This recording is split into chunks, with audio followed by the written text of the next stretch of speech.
Bună, dragii mei, bine ați venit, bine ați revenit. Sunt Meme și ca de fiecare dată înainte de a începe, vă reamintesc cât de minunați și de puternici sunteți.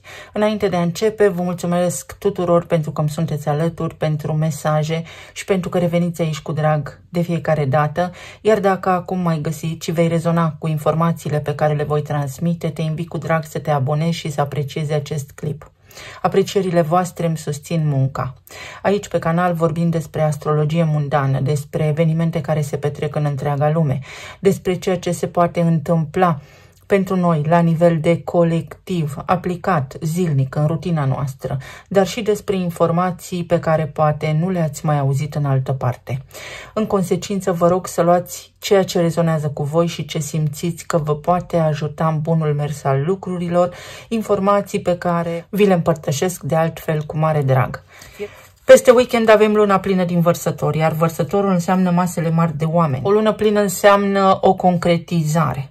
Ceva ce poate apăsa la nivel interior mentalul colectiv.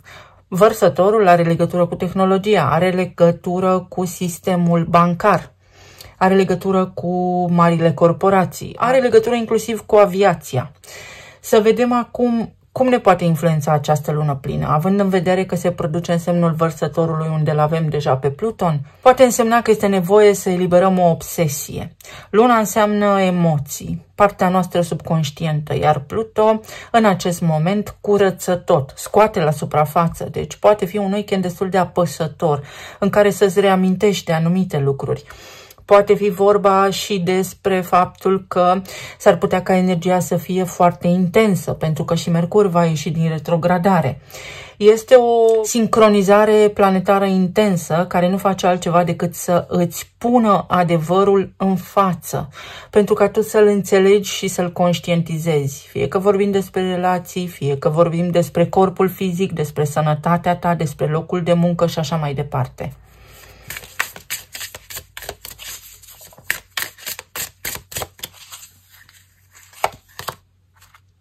Oglinda. Un eveniment care îți arată față în față sau o persoană anume care îți arată povestea vieții tale. Este ca și când ai putea avea parte de un context, de o situație în care să îți revezi viața sau prin care să înțelegi tu indirect ceva anume. Și am menționat anterior faptul că noi nu ne vedem nouă înșine chipul niciodată decât în oglindă, adică inversat, și asta mai poate însemna următorul lucru: căutai un răspuns, voiai inspirație într-un anume domeniu sau în legătură cu ceva ce te apasă acum. Poți privi la mediul tău înconjurător sau să fii atent la oamenii cu care interacționezi pe parcursul acestui weekend, pentru că indirect îți transmit ceva. Poate fi și după plată și răsplată, ochi pentru ochi și dinte pentru dinte, să fii atent să nu te lași declanșat emoțional, pentru că această lună plină vine cu emoții intense. Transformare, Pluton. Situații pe care le poți trăi pentru a te putea elibera permanent de o traumă, de o durere. Câteva zile în care să iei o hotărâre importantă, poate chiar definitivă, în ceea ce privește o anume situație din viața ta. A venit timpul să te eliberezi și să scapi de ceva. Aici este vorba despre o împăcare sau despre a reconsidera ideea de familie sau ceva ce are legătură cu o relație. Relația cu partenerul de viață, să lași în urmă sentimentele pentru cineva care ți-a cauzat foarte multă durere. Pluton este guvernatorul Scorpionului, acolo este foarte multă traumă, însă și o nevoie de control. Sau să te eliberezi, să nu mai fii stresat și atașat de rezultat. Să te bucuri de experiență și de călătoria până la acel rezultat, pentru că altminteri vei influența rezultatul și nu îți va ieși așa cum ți-ai propus tu prin intenție. Din contră, s-ar putea lucrurile să-ți iasă fix invers, ca în oglindă. Mai poate fi vorba și despre o stare emoțională amplificată prin care cineva își reamintește de tine, tu îți reamintești de ceva, sau este o ocazie foarte, foarte plăcută să ierți pe cineva, să te împaci cu cineva, să faci pace pur și simplu, să-ți regăsești pacea interioară.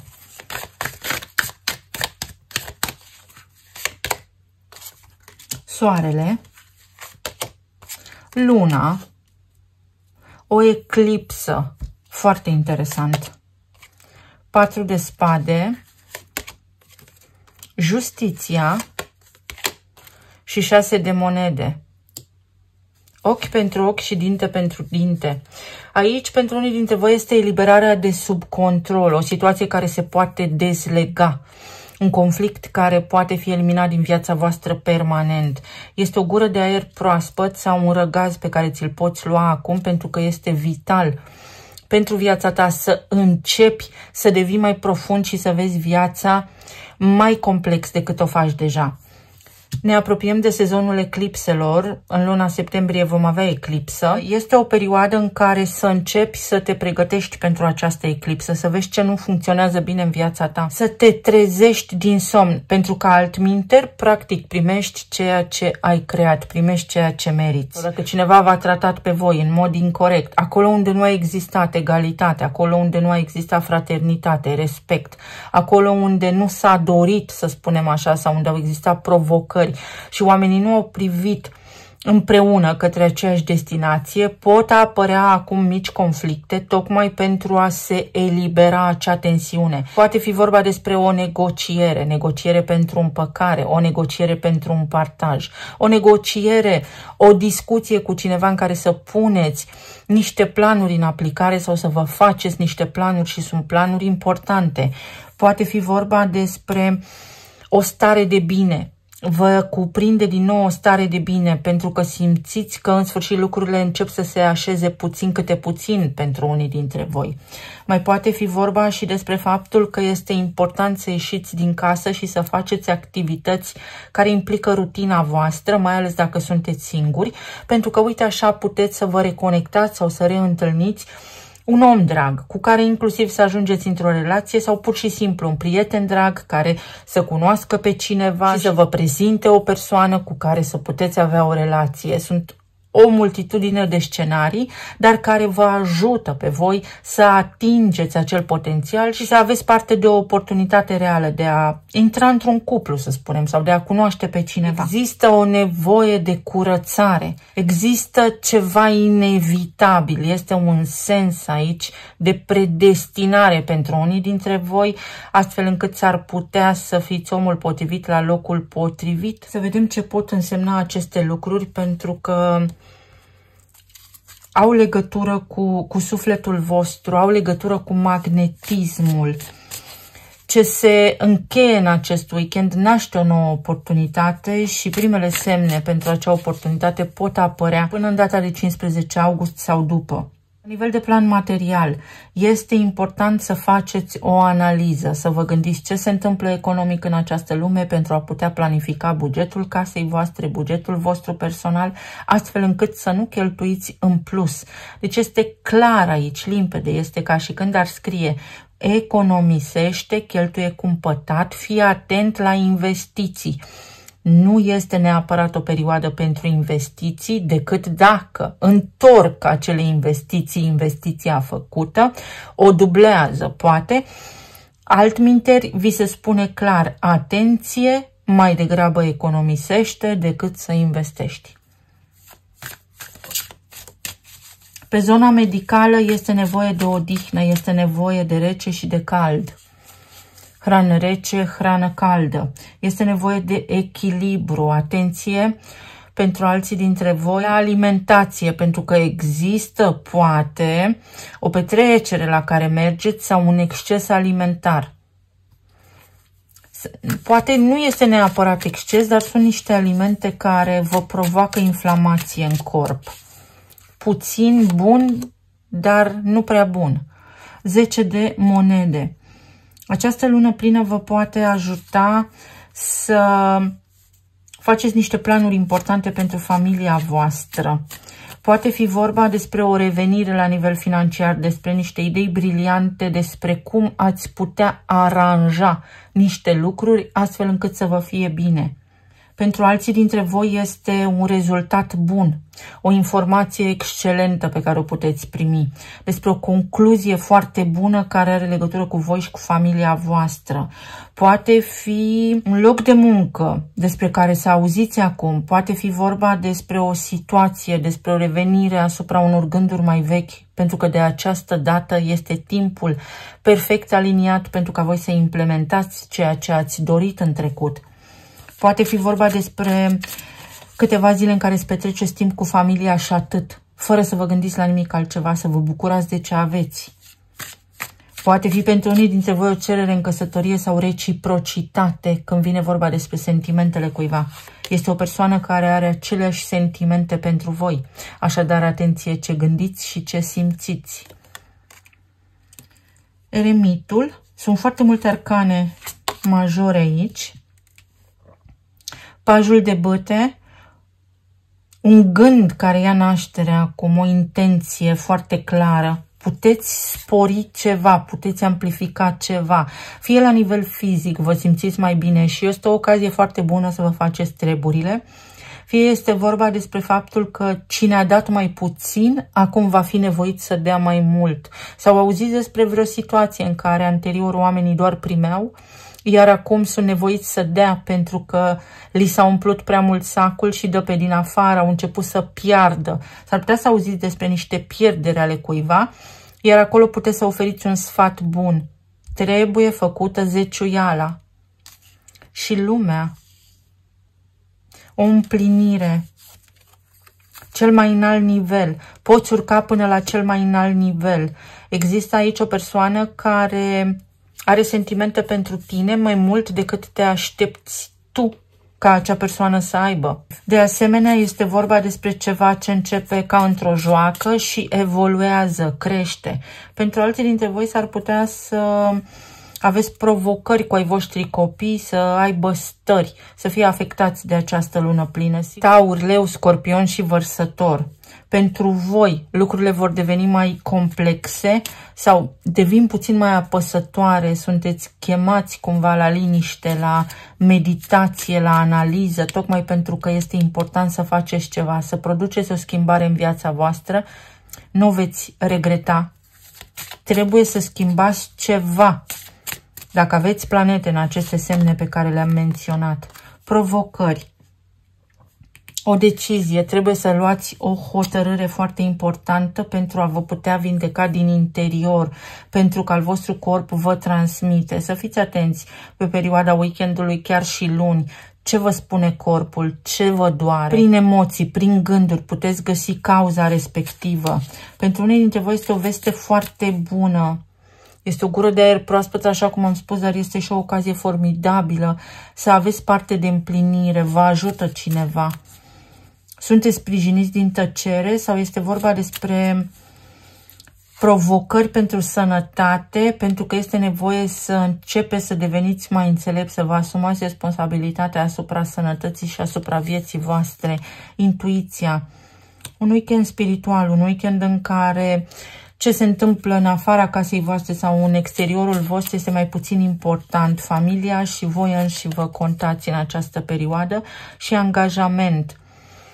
Pentru aceia dintre voi care vă întrebați dacă să vă împăcați cu cineva sau nu, gândiți-vă la trecut. Luați exemplu relația voastră anterioară cu această persoană și vedeți că acolo faptele grăiesc, vorbesc de la sine. Vorbiți, negociați cu această persoană, însă încercați să nu fiți foarte îngăduitori, ci mai degrabă realiști, pentru că așa veți putea fi bine. Cu realism, nu cu entuziasm și cu naivitate. De asemenea, pentru alții dintre voi este entuziasm în sensul în care vă vine o idee sau abia așteptați o anume ocazie. Plecați în concediu, plecați să vă relaxați împreună cu familia. Este o perioadă bună. Deși acum toată lumea este în concediu și de îndată ce vine luna septembrie s-ar putea să ne trezim toți cu picioarele pe pământ brusc. Uranus, brusc, să avem parte de o trezire bruscă. O oportunitate, exact cum am intuit anterior, să se producă o schimbare majoră în viața voastră. Sunteți la un sfârșit de ciclu, avem eremitul, cifra 9 și 9 aici simbolizat de Uranus, o încheiere. Atenție la pana de curent sau atenție la tot ceea ce ține de partea electrică, absolut tot ceea ce include partea electrică, o stare de rebeliune. Nu vă lăsați declanșați sau poate a venit timpul să fiți un pic curajoși și cu siguranță acest act de curaj vă deschide o nouă oportunitate. Cineva se poartă imatur și copilăros, dar să știți că această persoană vă vrea binele. Sunt două alternative, a fi sau a nu fi. Lucrurile să meargă extraordinar de bine sau lucrurile să nu se schimbe dacă până acum nu v-a fost bine. Deși prin acest act de curaj reușiți să schimbați, să produceți o schimbare în viața voastră. Ceva se schimbă, ori mergeți la o petrecere și ceva vă displace, ori nu vă așteptați, se întâmplă ceva, un eveniment la care nu vă așteptați. Marte în balanță și turnul. Din haos se naște o nouă oportunitate. Poate fi un weekend în care să dați dovadă de un management al crizei. De asemenea, atenție că s-ar putea ca lumea să fie nervoasă cu Pluton acolo lângă luna plină, mai nervoasă, mai iritată, mai irascibilă. Să fiți atenți, chiar dacă să nu vă așteptați ca cineva să aibă parte de un anume comportament față de voi sau în societate, deși persoana respectivă nu ar face asta în mod normal. Și numărul 22. Amintiri. Să ne amintim. Puteri magice. Puterea de a depăși o situație complexă. Puterea de a negocia ceva. Pe de altă parte, s-ar putea unii dintre voi să aveți niște discuții cu niște oameni care spun am văzut eu. Ori să vă judece pur și simplu nejustificat și veți avea cuvinte la dispoziție, veți avea argumente înțelepte pentru acest caz sau poate fi vorba despre o situație magnifică care se poate ivi în viața voastră tocmai pentru a declanșa această nouă oportunitate de a o lua de la început, de la zero. Mai luăm o carte și mergem către talismane. Leadership-ul și Gemeni, Uranus în Gemeni și numărul 6, ceva ce are legătură cu relația, cu îndrăgostiții. Este necesar la nivel de relații să faceți pace cu ceva, cu un fel de a fi, cu un mod nervos de a vă exprima, cu cineva anume, să iertați, să vă eliberați complet pentru că ați rămas conectați energetic și așa nu puteți păși în această lume nouă către viitor. Mai poate fi vorba și despre Marte în balanță, despre un dans, despre comunicare, despre negociere, despre a fi chemat undeva unde mergeți, să înțelegeți anumite lucruri. Cineva care anterior a avut argumente împotriva voastră, acum își poate schimba părerea. Pentru alții dintre voi poate fi un moment la nivel energetic în planul subtil care declanșează o apropiere de cineva, fie o reconectare cu ai voștri părinți, cu a voastră familie, cu ai voștri copii sau cu un fost partener sau cu o fostă parteneră, ori este un nou eveniment, o nouă traiectorie care se produce acum și veți vedea începând cu 15 august cam despre ce este vorba. Să vedem ce ne spun și talismanele.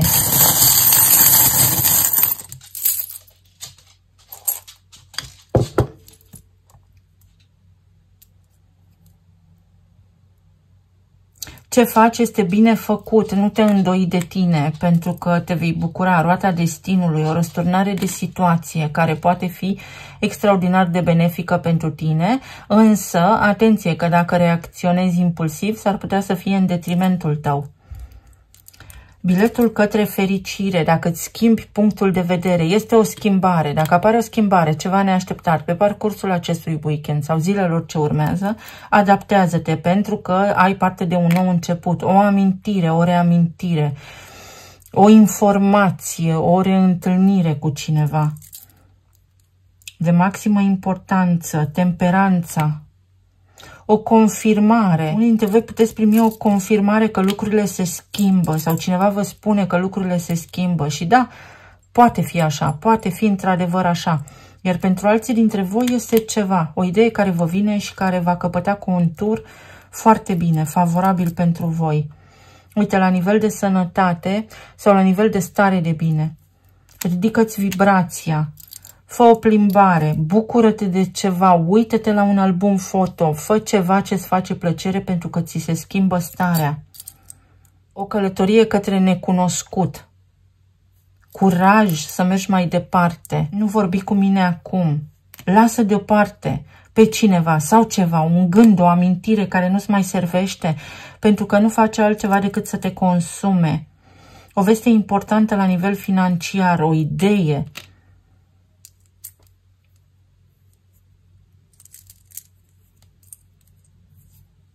O întâlnire cu cineva foarte, foarte drag, ceva neașteptat. Uite, din nou Gemeni.